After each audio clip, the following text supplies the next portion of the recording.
الشهيد علي نبيل عبد السميع، السن 27 سنة، يوم الاستشهاد 28 يناير، منطقة الاستشهاد مظاهرات المعادي.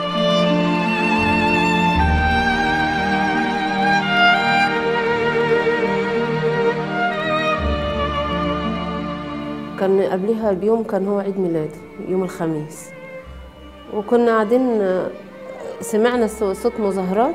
نزلت عشان اشوف فيه ايه يعني. لقيت صحابه جايبينه في ميكروباص وحاطينه على عربيه ملاكه كده، مش شايفه منه حاجه، ما شفتش منه حاجه،